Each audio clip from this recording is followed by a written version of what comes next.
thì nào can he nào he bùi là còn lên lương và mỗi là can hè nhưng mà lương hay lương bóng hay cười ở đây thì nay chỉ dùng phù hè mình chân ta cũng chưa ra đúng thì là đây thì đập ban quanh đặt cờ thì gần như là hy vọng năm mới chúng ta gặt hái nhiều điều mới trong mỗi gia đình chúng ta. Nếu như nào em hay là nó lẽ nào hiền ngọt là hệ ra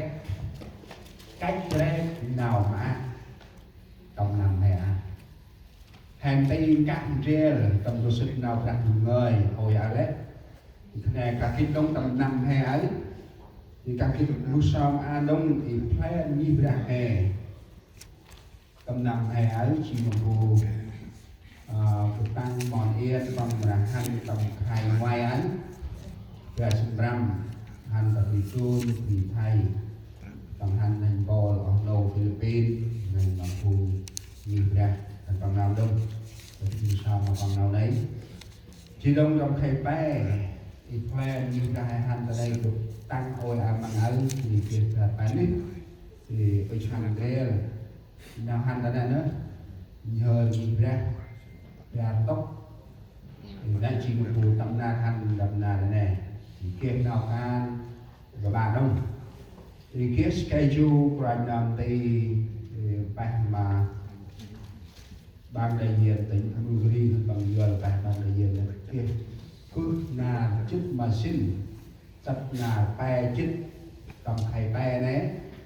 mồ hôm kia mồ thì lưu chỉ thì bằng ăn mà cứ thích nấy lời chức mà xin nhờ đi ra tàn tốc ra huy bòn thì khi xa quanh nạt này lờ ra chức bằng ngoái thì người bưng vùng lẽ ngôi vùng phủ câu tầm tu khen người đi và chức bằng ngoài ra chức mà về nhờ đi ra đam ra chức mà bè chu khẩn đi ra phù danh ra chức quan hội đồng lẽ ngôi tầm khen một đồ ghi cái này thì thành phần đà cục đông bàn nào là người thì tâm na là sinh quân về chính ram hội đồng ta sinua tận độc và trẻ thì rồi nằm đây là cũng bàn nào là người chỉ về chính mà bất hội đồng tàn độc các công trang bàn mà truôn thì ta cũng trong bàn nào là người chỉ về chính mà phám tầm gòn u sai tàn tộc trường thằng học Elim công trang thì ta cũngต้องbàn đầu là người chỉ đi về sinh về hình hành tận độc tăng rang pe chích hành tận độc nhiều ra không spư thì nào tầm na này chỉ bon này một cái ô chỉ thì chồng linh dương lưu hai ba đây là phải một tông nó hâm giòn lên của mình là một người ô chỉ tóc hành này đấy mỗi là cùn rơm an mà hay kia chơi biết giờ thì hay cái nòng chuột dao phù he bao lâu phù he da tu nhiên là phù he tóc cắt tóc riết cắt già một cái ốc cắt tầm tầm có phê cái tầm tiêu cái tầm từng chay của này thì chỉ là tầm tóc này thì hành còn bay còn bri của nó là này một kia thì tóc chạy gap chạy en cái áo thì một lại cái bữa này cái hà hè cái việc là tập tóc phi hai năm này các cái cú xong ăn một cái đống tầm lẹ nào cú chào càn đấy thì ăn lôi nằm sang quá làm cái nào ta thật xa này chỉ tầm là thì gặp hành thì ơi em ơi chỉ nó cô thì cực tăng nữa thì nào thì ra hành ngoài o thì semua trẻ Philip trẻ lý quản lý là họ hầu bạn ít đi thừa đông hành riêng để mà hôm em hâm xoan hay càng quanh ra hay hơi thì mà kích thì tầm càng quanh ra là bạn đủ là mà bạn nào trong phút sớm tôi gọi ai na đấy về mà việc đọc văn cầm lẹ nào cả này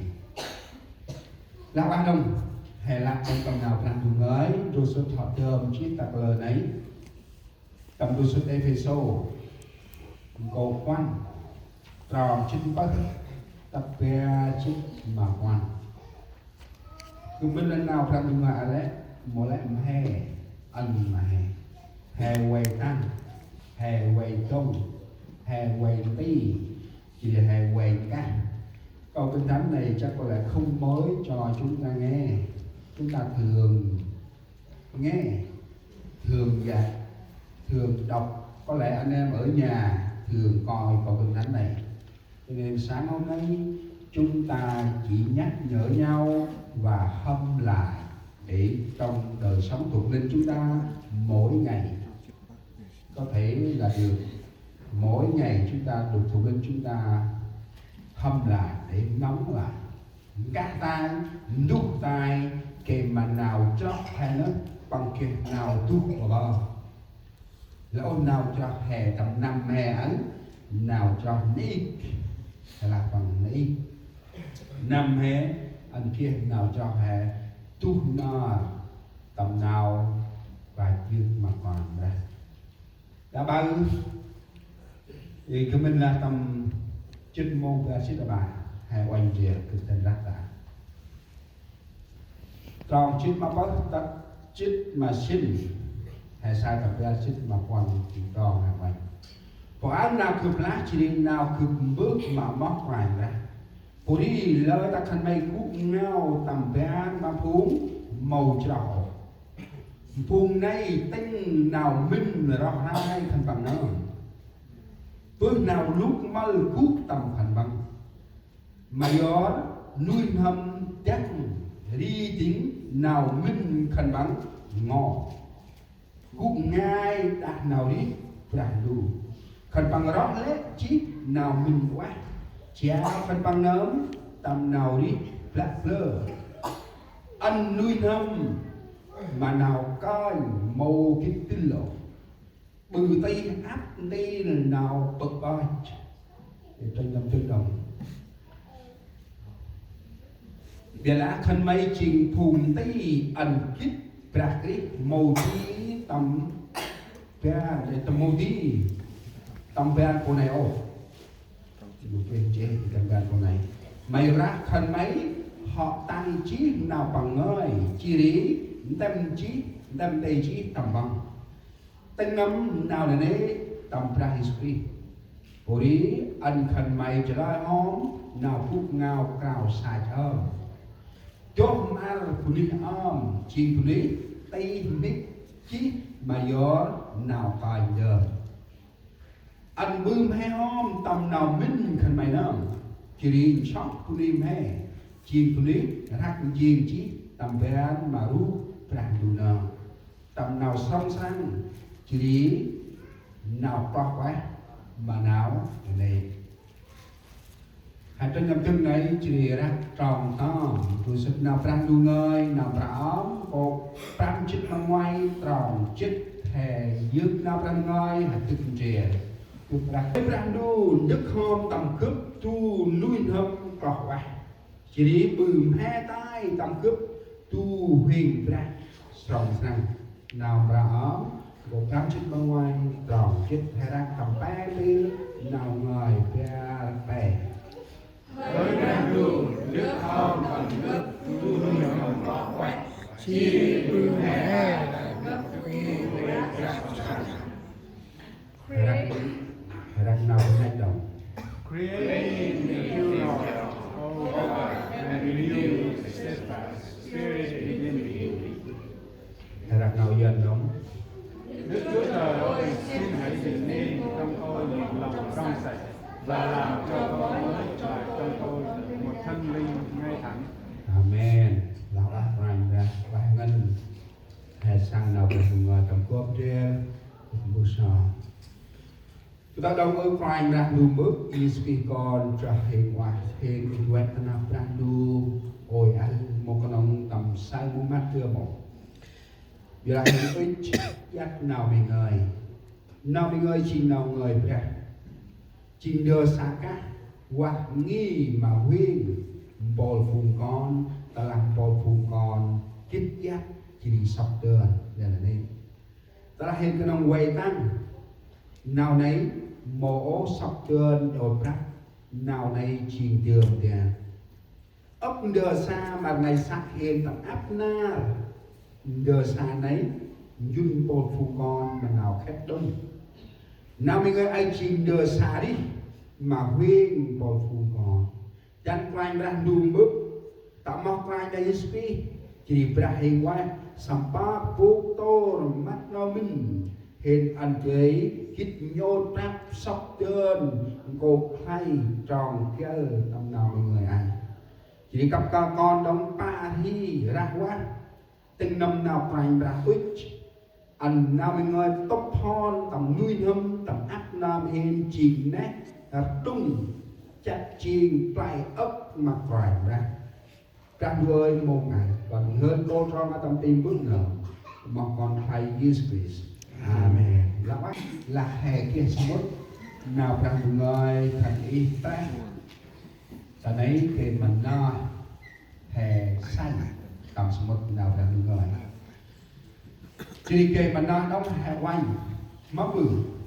nào ngoài nằm ti hay là bằng nằm ti quay các ti áp nằm hè cho mình là tầm áp đi ra tầm nằm hè ấy chỉ quay ti các bồi phùng cho hè chứ dương hãy đánh ta biết chết cô cho nào bằng người ở đấy bằng bước sau mặt ngoài ra gan quanh ra nước thom tầm cướp tu nuôi nâm quả quả nào đây với xin nào ở đây David bằng bước sau đang loan ra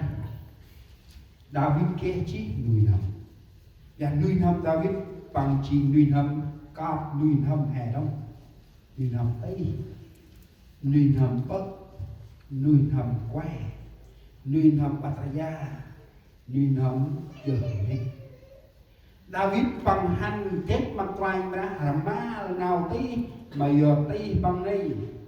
chuyện khách bên đi thì sai khách ori ôi bằng đây bằng hiên sai nào đây quanh ra đi tầm bằng nuôi hầm này chỉ bằng ngõ hôm mất rồi nghe không nuôi hầm bị ốc đi que này chỉ đi bằng quét mặt quanh ra bước sớm dành quanh ra coi nước hôm tầm cấp tu nuôi hầm mầm tu nuôi hầm mẫu bằng là nước hôm tầm cấp tu nuôi hầm bậc bài tầm áp nam hay là ôi tông bước sớm cặp trẻ hay David ở bằng bước sớm quanh ra đức hôm tập trung tu niệm năm qua quay là cái niệm năm qua quay nó nói chỉ nói hàng là sao let đưa bằng quay từ đi let đưa mẹ bằng tập bàn từ đi let đưa này bằng kia nào hay là bằng song sang từ đi là niệm năm tầm hè bất bơi lúc nào tay mít lúc nào què quay đi bằng là đồng chí bừ he tai tầm cực bằng cái chi này nào là bằng bừ he tai tầm cực tu huyền ra song sang hãy làm mới lại trong tôi một thần linh ngay thẳng. Đây là lời cầu nguyện của vua David cầu nguyện ăn năn xin Chúa dừng nên trong đời sống họ một tâm lòng trong sạch. Là bắt quay ra đâu hãy tra ý phút nào hẹn đi rồi à năm hè nào đi hè tâm quay ra